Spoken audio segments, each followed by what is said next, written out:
Welcome to the 411 for episode 352 of the Spawn to Me podcast.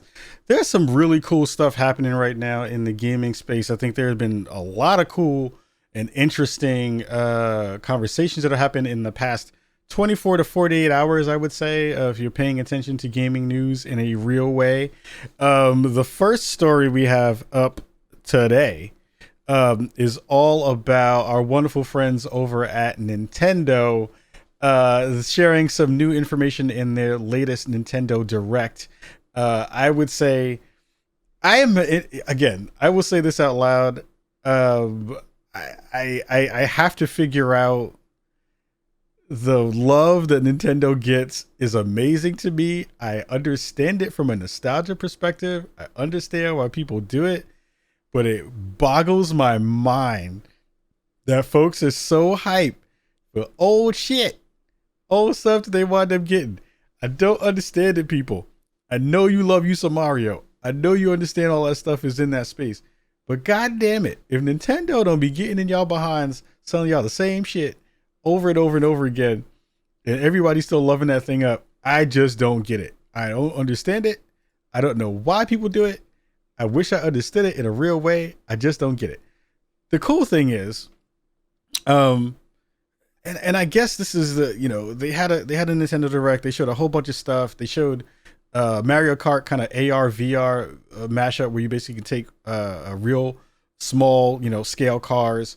They have a camera on them. You can place a couple of markers on the ground, and then through the app and through the Switch, you'll be able to play Mario Kart like in real life, making a track in real space in a virtual way. That's kind of cool, on the heels of the Amiibo and what was the Labo stuff that they did. So those things were kind of cool, and I think that those were a little bit innovative in a way that, again, like, Nintendo don't give a fuck about the earth. Like, they be making stuff and then it's just like, plastic everywhere. We don't care what you're gonna do with it. It's just gonna magically just go somewhere and disappear. But it is one of those weird things where I am confused at the level of unbridled fanship, or whatever you want to call it. Unbridled, just like, we will buy anything that you put out in the world because it's Nintendo, even though we played that thing 7,000 times already. So when they do put something out that's kind of new, it feels fresh, but they hardly ever do that stuff in a real way. If you think about it, they kind of do it, but they also will chunk down massive amounts of rehashed stuff, and people just will rock with it. I don't get it. The one thing I did think was a little bit interesting, and I guess the conversation, let me go back a step. One of the conversations that I heard, besides the Mario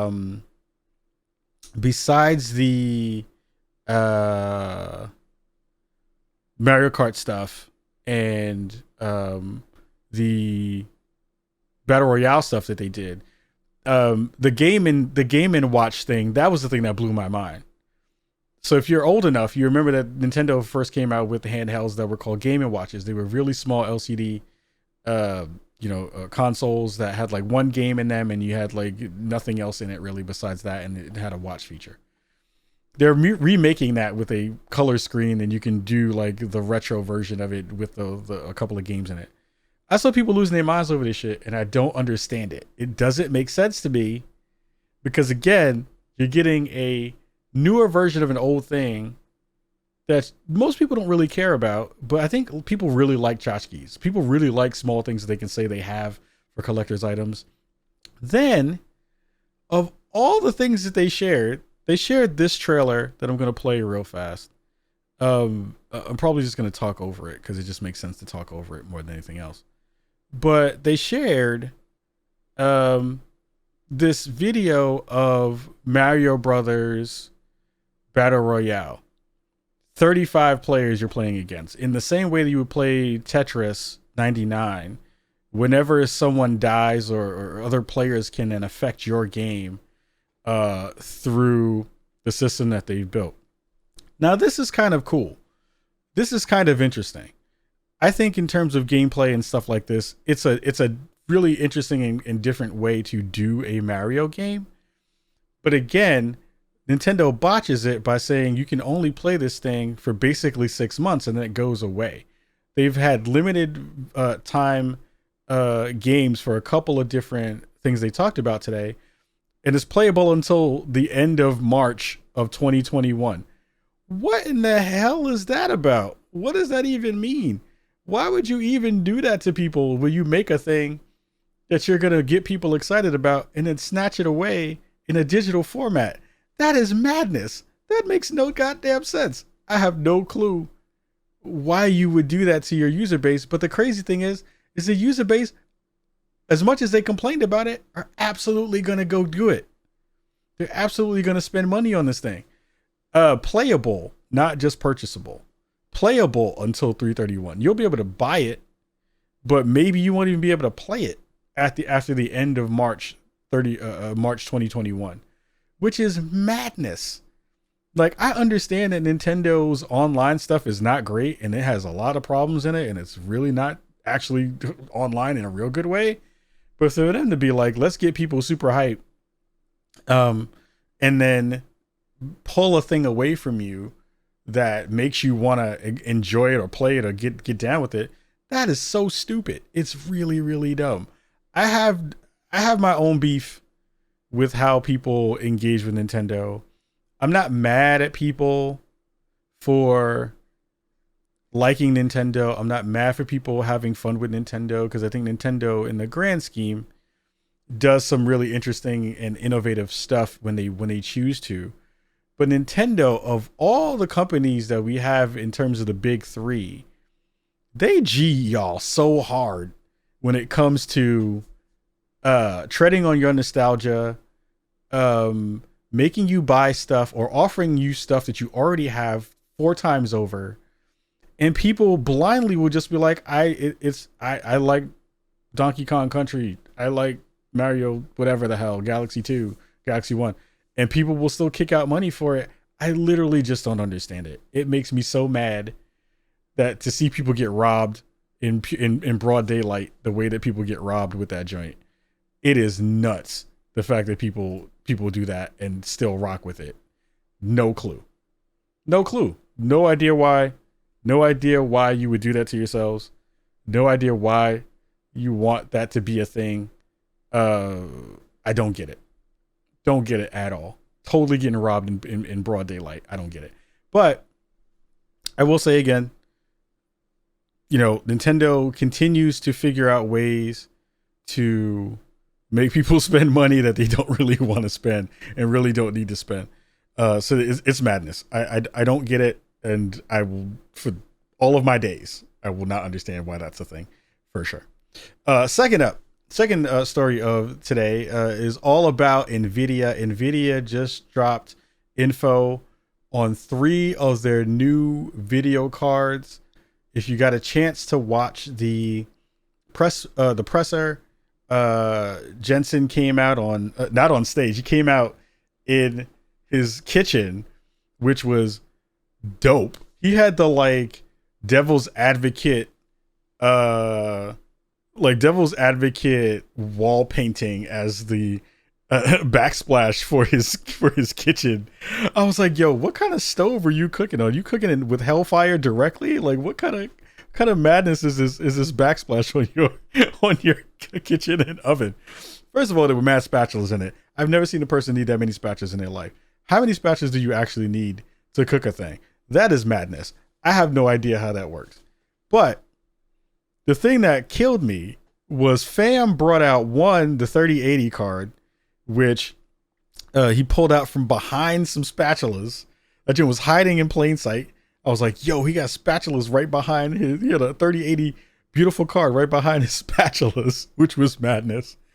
And then he pulled the big Mama Jamma 3090 out of his oven. I was wilding out. Thank you for everybody, by the way, who came by and watched the stream when I co-streamed it the other day, because we are a GeForce partner.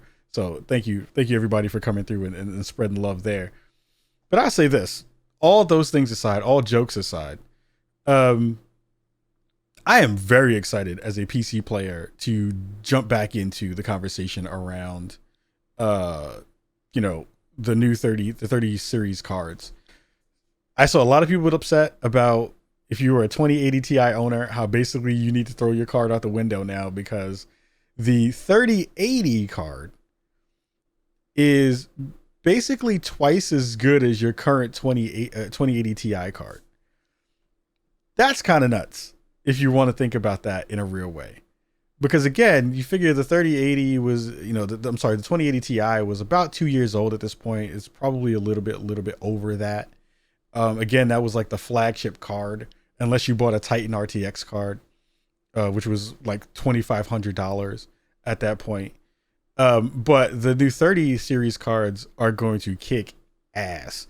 So 3080 card, the 3070 card, I'm looking at prices right now, will cost around $500, which is madness. Let's see. So the 3070, which they said is faster than the RTX 2080 Ti, which debuted at $1,200, will cost you $500. The the 3080, which is going to be around $700, and then the 3090, which has 24 gigs of VRAM on it, will come out around September 24th at $1,500. The beef now between AMD and Nvidia is going to be really interesting because now AMD was always the company that could say, we have fairly cheap cards. You don't have to think about it that hard. You'll get a really good return on your value or return on your money because these cards are pretty robust and they do pretty well in that space. Nvidia was like, yo, F that. We coming through with a price drop, more powerful cards, and they are gorgeous. They are beautiful looking cards. Like from a design standpoint, from an engineering standpoint, they look pretty. Like the one thing about AMD cards is they are not cute. AMD cards are not pretty.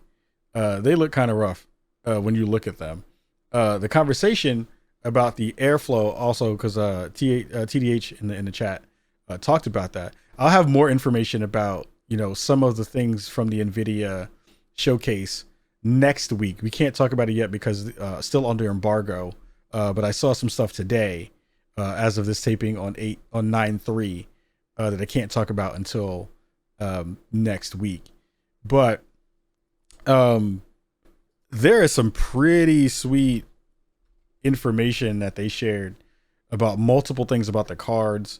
Hopefully I'll be able to snag those videos once they're on the press site, pull them down, and then share more information about some of that stuff a little bit later. But the main takeaway from all this stuff is that the 30 series cards, I don't know what I have to do. I'm getting one of those bad boys. I don't care. I have a 2080 Ti right now.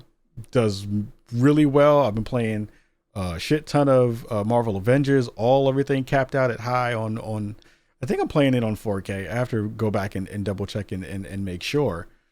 But the interesting part about all that conversation was, again, everyone getting mad about their 2080 Ti's freaking out. And then weirdly, people were trying to compare the new cards, new GPUs to the new next-gen consoles and being like, oh, well, this kills all the consoles. And I was like, well, this has nothing to do with the consoles. Like, this has absolutely nothing to do with the consoles. So please stop making those weird, unreasonable comparisons, because they don't make sense and they don't really make any real matter in any of the stuff that we see in terms of conversations around the next-gen systems. Yes, they will not be as powerful as the newest GPUs that you have coming out because, one, those machines have been spec'd out probably 3 or 4 years ago. The Xbox Series X and the PS5 probably spec'd out gear-wise probably 3 to 4 years ago. There's no way that they're ever going to be able to catch up with GPUs because GPUs are modular. You can pop them in and out. And GPUs are going to be easier to upgrade anyway from a PC perspective. So please stop making that unreasonable comparison because it's kind of dumb. So don't do that. That doesn't make any sense. So I will also say that once we get more information about the Nvidia broadcast stuff, which was actually really interesting. I think takeaways from the show that I thought were the most important was, one, they talked about their machinima machinima software that will let you build out and make very cool stuff from a graphic standpoint, from a building worlds standpoint. The no green screen stuff that they had that is basically going to kill VCam in a real way. That is going to be really interesting. The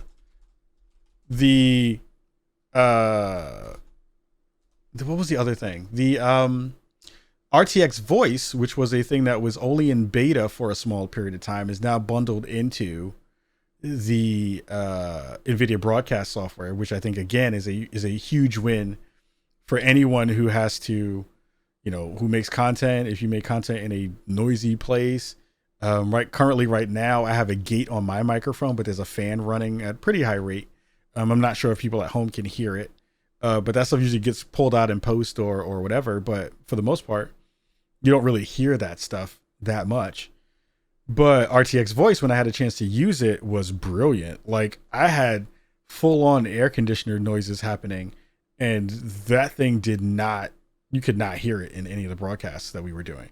So it's pretty cool what Nvidia is doing right now. It's pretty astounding, the things that they're bringing to the gaming public. Oh, the other thing that they talked about that was actually crazy was the 8K gaming and the conversation around system latency that they were kind of working in through their new line of monitors. I saw some stuff today that I can't talk about yet. Yo, that stuff is dope. Some of those things, some of the conversations that they had, I have been working on at my actual job stuff. That's not like bad knowledge to know. But like, one of the things I've been doing in the past couple of years has been testing latency on different kinds of things, from a hardware perspective, from a network perspective. And I think, some of those conversations are super cool just because from a gaming perspective, it lets you understand just where, deficiencies can be in some of those places. So really cool stuff coming out of Nvidia. Again, they are killing it right now and doing some really, really brilliant stuff for sure. Last story in the 401 for this week is all about Ubisoft outing the PS5. There was a conversation and a FAQ that happened this week where Ubisoft shared some information about the PS5 not having backwards compatibility past the PS4. So that means you don't get anything in the PlayStation 2, or PlayStation 3. Now, the scuttlebutt was around, did PlayStation ever basically say that you were going to get backwards compat past the PS4? The answer is no. They never said clearly you're going to be able to get PS4 PS3 and backward compatibility. I think this is a problem though, right? So one of the things we've seen in terms of conversations that was always a little bit iffy and not great was, one, we still don't understand how next gen cross saves and cross gen stuff is going to work. It's kind of still in a bad spot in terms of the way that the conversation has gone. It puts into light again the conversation we had earlier about Nintendo stuff, where their gaming ecosystem will make you pay for backwards compatibility for the most part. It's rare that you get that stuff for free in a real way. And backwards compatibility in general being a thing that people say they care about, but do they actually care about it, right? I think now, out of all the generations that we've seen, this generation is going to be one where you care a lot more about backwards compat because the timing between generations is so much shorter. So for a system like a PS5, where most of my gaming has been done in the PS4 platform, I want all that stuff to work. The reason why I don't care about backwards compatibility is because it's more about hardware than it's about software. If you were to make backwards compat work well, I throw my PS3 disc in my PS5, it reads it and somehow understands that I digitally own this thing, rips it down maybe to my hard drive, and then I can play it. I'd be perfectly fine with that. I would love backwards compat if they figured out a good way to either embed that in the hardware, which they talked about possibly doing on the new AMD chips that they had. Mark Cerny said that it was a possibility of being able to do that thing. I just wonder if they're actually going to come through with it and they're just not saying it now, so that when they drop it as a bombshell, then everyone can freak out. But the problem is, you don't really get to win that debate because Xbox already said they're going to do it with their console anyway. So it's like, it's good for people who are in that ecosystem for sure, but it's not really big news once the other team has already said that they're going to do it. So for them to not actually understand what's happening in that own ecosystem and being able to share that out in a good way is also a problem for them. I just don't think that they have nailed that messaging at all in any actual way. And they need to nail that stuff down, because a lot of people are still trying to figure out, which way they're going to lean. And it feels like the winner, to be honest, is PC. The PC is going to win at this point more than anybody else. Looking forward towards the way this thing is winding up going. So it's going to be really cool to see when they finally come out and say what they're going to be able to do. I am hoping that we find out a price soon, because I want to know how much money I'm going to wind up spending on my next gen console. It's just, at this point, you kind of just need to know so you can budget for what you need to budget for. It would be nice to be able to do that in a real way. And again, it feels like other people are getting out information about their system that doesn't feel good for them. Like, there's no way Ubisoft should have been able to tell anybody about some of that stuff that's happening. I heard information when I had a conversation with the dope folks from Astros about how some of their ecosystem works. We'll be talking about them in an upcoming show as well, once we get some of their kit in, because they're doing something actually pretty dope when it comes to cross-gen compatibility. I think I can talk about it really fast. Basically, the newest headsets that they're going to have from Astros, if you buy a specific one for a platform, suppose you buy the Xbox version of their headset and you want to play on your PS5 with that headset. In previous generations, you had to buy two base stations to basically do that. You could use it and basically take the headset and put it on each one, and it would sync because each one was directly connected to the console. Now what Astros is doing, which is brilliant, mad shout out to Astros, is they will have a dongle that you will be able to use, plug that into each system, because you'll get one with the whichever system you buy, and then you can buy the other one for the other system you have for like $20, plug that in, and then automatically your headset will have not only your wireless connectivity, but it will have and use the features of each one of those consoles. Brilliant stuff. It's super cool. We have to get those folks on the show soon to talk more about the hardware side of that thing. But it's pretty dope the way that they have done that. It's really looking out for the consumer in a big way. And I'm super excited to see that they're like making the dongles like cheap and they're not expensive, and it's going to be, it's going to work really well. It's going to be fun to be able to see how that stuff is going to work. So, we're done for the news for this week. Again, it was a lot of stuff to talk about, lots of stuff to get into.